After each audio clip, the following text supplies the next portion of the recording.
राधे राधे, हरे कृष्णा, श्री कृष्णा। कैसे हैं आप सब?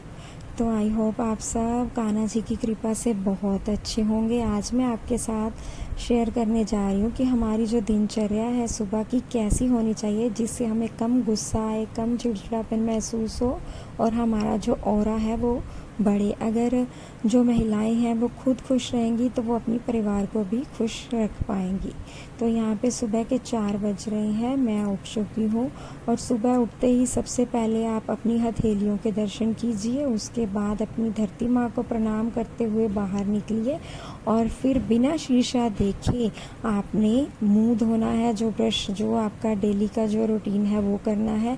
कभी भी सबसे पहले उठते ही हमें फ़ोन नहीं चलाना चाहिए, उससे हमारी जो दिनचर्या है ना वो ख़राब हो जाती है। हमें गुस्सा उसी वजह से आता है। देखिए, सबसे पहले मैं उठते ही अपने घर की जो दहलीज है उसकी जो क्लीनिंग कर रही हूँ, उसको साफ़ कर रही हूँ। कहते हैं जो लक्ष्मी माता है वो सुबह सुबह हमारे द्वार पे आती हैं, और अगर हमारे घर की दहलीज जो है वो ही साफ़ नहीं होगी तो वो हमारे घर पे कैसे आएंगी। उसके बाद मैं यहाँ पे अपने घर की क्लीनिंग कर रही हूँ। अगर आप किसी फ्लैट में रहते हैं, किसी बड़े शहर में रहते हैं, वहाँ पे आपको दहलीज को जो पानी डालना है वो पॉसिबल नहीं है, तो आप सिर्फ वहाँ पे पानी का छिड़काव कर सकती हैं। उसके बाद आप पूरे घर में झाड़ू निकालिए। अगर पॉसिबल नहीं है तो आप क्या कीजिए, अपने किचन की और अपने मंदिर की और अपनी दहलीज की, इन तीनों जगह की सफाई तो ज़रूर कीजिए। अगर हमारी किचन, हमारा मंदिर और हमारी दहलीज साफ़ है ना, तो लक्ष्मी माता हमारे घर में वास करती हैं। तो अभी उसके बाद मेरे पास टाइम है तो मैं पोछा भी लगा रही हूँ। नहीं तो आप जब फ्री हो जाएं, बच्चों को भेज कर खाना वाना देकर फ्री हो जाएं, तो आप पोछा उसके बाद भी लगा सकती हैं। अगर हमारा घर साफ़ है तो हमारा ऑरा अच्छा रहेगा, हमें गुस्सा कम आएगा। सुबह हमेशा जल्दी उठोगे तो उससे क्या होगा कि आप मौन रहोगे थोड़े टाइम के लिए, तो उससे आपकी जो वाइब है ना, पॉजिटिव वाइब, वो और बढ़ेगी। यहाँ पे मैं गमलों में पानी डाल रही हूँ। मैंने मंदिर की भी क्लीनिंग कर ली है, मैंने घर की भी कर ली है। यहाँ मेरी दहलीज जो थी वो भी साफ़ हो गई है। तो देखिए, सुबह सुबह उठने पे कितने ज़्यादा काम जो हैं वो जल्दी जल्दी में निपट जाते हैं। यहाँ काम करते करते देखिए जो रात से दिन हो गया है अभी। तो अभी मैं नहा धो के तैयार हो गई हूँ, सूरज देवता को जल चढ़ाने के लिए जा रही हूँ। अगर आपको बहुत ज़्यादा गुस्सा आता है तो आप सूरज देवता को जो पानी चढ़ाते हैं ना, उसमें थोड़ी सी हल्दी मिला लीजिए। इससे क्या होगा, आपका मेटाबॉलिज्म जो है वो बढ़ेगा, जो खुशी देने वाला जो हमारा होता है वो बढ़ता है इससे। तो आप ये ट्राई करके देखिए एक बार। और उसके बाद मैंने सूर्य देव की परिक्रमा करी, फिर उसके बाद मैं जा रही हूँ दोबारा नीचे। अभी हम करेंगे जोत, धूप जलाएंगे। अगर पॉसिबल हो सके तो आप बैठकर आरती कीजिए आराम से। कपूर और जो है कपूर और लौंग डालकर घर में धूनी दीजिए। अगर पॉसिबल नहीं है तो आप सिर्फ जोत जलाइए। अगर आप डेली काम पे जाती हैं तो जोत तो आप जला कर ही जाइए। यहाँ पे मेरे घर में खाटू श्याम जी विराजमान है, मैंने उनका श्रृंगार कर लिया है, कितने प्यारे लग रहे हैं। इसके बाद मैं उनको लगा रही हूँ इत्र, क्योंकि इत्र उनका सबसे प्रिय है। उनको गुलाब का फूल और इत्र जो है ना वो सबसे प्रिय है।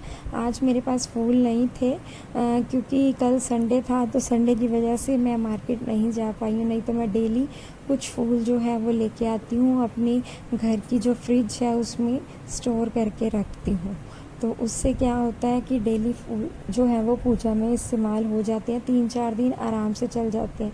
ये देखिए, यहाँ पे मैं ओम बनाते हुए आरती कर रही हूँ, गोल गोल घुमा रही हूँ ओम बना के और आरती कर रही हूँ। ऐसे ही आपको भी आरती करनी है। कभी भी आपके घर का जो दीपक है वो खाली नहीं होना चाहिए, उसमें आप या तो हल्दी या तो फिर चावल अक्षत जो है वो डाल सकते हैं। और अपने मंदिर में हमेशा पानी एक गिलास में भर के ज़रूर रखिए, खाली मंदिर को कभी मत रखिए।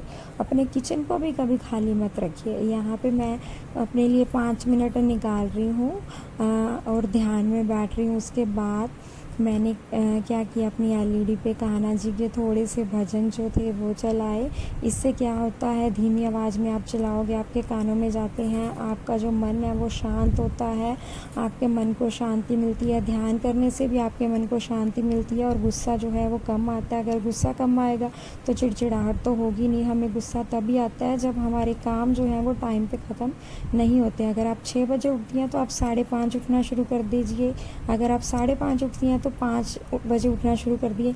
आधा घंटा अगर आप अपने लिए पहले निकाल लेंगी तो आपकी जो दिनचर्या है वो भी आपकी अच्छी जाएगी और गुस्सा भी आपको कम आएगा। यहाँ पे मेरी बेटी के स्कूल का टाइम हो गया था तो उसके लिए मैं नाश्ता बना के पैक कर रही हूँ। ये देखिए, मिलिए मेरे कृषि से। अगर आप पहली बार मेरे चैनल पे आए हैं तो देख लो, दोनों बच्चों के होते हुए भी मैं मॉर्निंग अपनी कैसे शुरू करती हूँ और कैसे उसको ख़त्म करती हूँ, नेक्स्ट व्लॉग में मैं आपके साथ शेयर करूँगी। उसके स्कूल जाने के बाद जो अंदर के जो रूम्स रह गए थे मैंने उनकी भी क्लीनिंग कर ली है, क्योंकि मैंने बाहर का सारा क्लीनिंग कर लिया था। तब मेरे हस्बैंड और बच्चे जो थे वो सो रहे थे। अभी मैं बना रही हूँ यहाँ पे तुरई की सब्ज़ी और उसके बाद मेरे हस्बैंड का भी ऑफिस जाने का टाइम हो जाएगा तो मैं उनके लिए ब्रेकफास्ट दे दूँगी। 2 बार मैं ब्रेकफास्ट बनाती हूँ, एक बार मैं अपनी बेटी के लिए बनाती हूँ मॉर्निंग में, उसके बाद हम सब के लिए बनाती हूँ।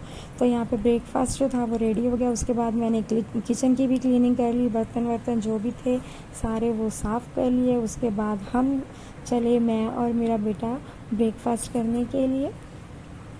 तो बस अभी बाबू का नहाना रह गया, बाकी सब काम निपट चुके हैं, क्योंकि दोपहर की और सुबह की जो सब्ज़ी है वो मैं एक साथ ही बना। तो आपको हमारा ये व्लॉग कैसा लगा कमेंट बॉक्स में ज़रूर बताइएगा। जय श्री कृष्णा, जय श्री श्यामा, और ऐसे ही खुश रहिएगा हमेशा।